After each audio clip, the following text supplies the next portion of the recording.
Ketua Majelis Kehormatan Mahkamah Konstitusi atau MKMK Profesor Jimli Al-Siddiq menyindir tajam gerakan yang digagas mantan Ketua Umum PP Muhammadiyah Din Samsudin seusai pemilu 2024. Menurut Jimli Al-Siddiq, gerakan yang digagas Din Samsudin itu hanya bersifat reaksi emosional buntut kekalahan di Pilpres 2024. Seperti diketahui, Din Samsudin berada di pihak calon presiden Capres 01 Anies Baswedan dan Muhaimin Iskandar pada Pilpres 2024. Perolehan suara Anies Muhaimin jauh di belakang Prabowo Gibran yang kemungkinan besar memenangkan Pilpres 2024 sekali putaran.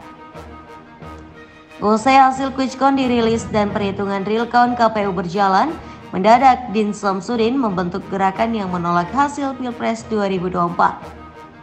Din Samsudin membentuk Gerakan Penegakan Kedaulatan Rakyat atau GPKR dengan mengajak sejumlah tokoh penting di kubu Capres 01, salah satunya mantan Menteri Agama Jenderal atau Fahrul Razi.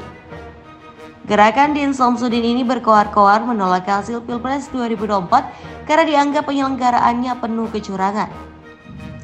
Selain itu, Din Samsudin CS juga mendesak Presiden Jokowi mundur dari jabatannya.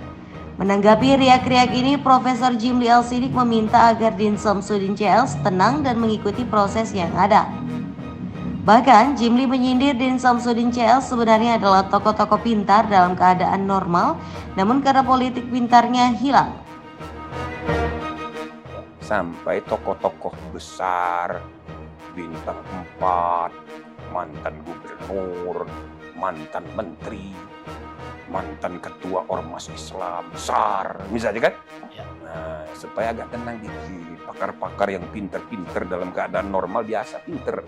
Tapi kalau sudah kayak begini, pinternya hilang, emosinya yang mempengaruhi.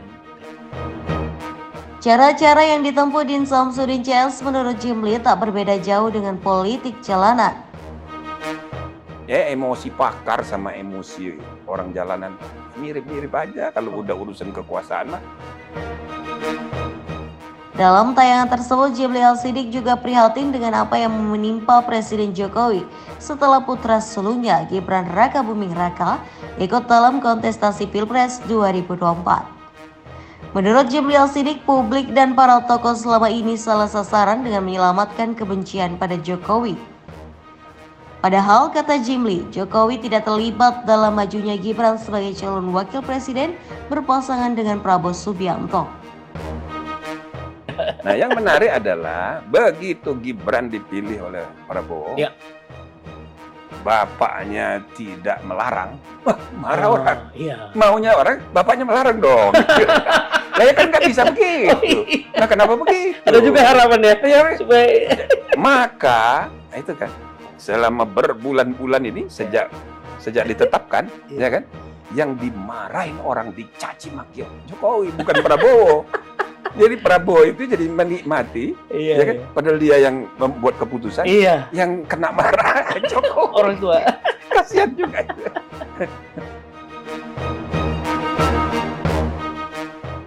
Meski demikian, Jimli tak menampik bahwa dengan semakin dibencinya Jokowi, justru memantik rakyat untuk memberikan dukungan pada Prabowo Gibran di Pilpres 2024.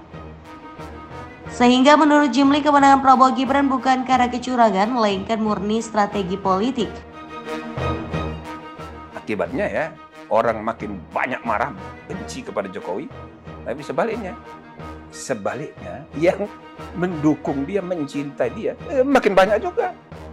Sebanyak suara yang mendukung 02 itu. Ia pun mewanti-wanti kepada pihak yang kalah agar segera legowo.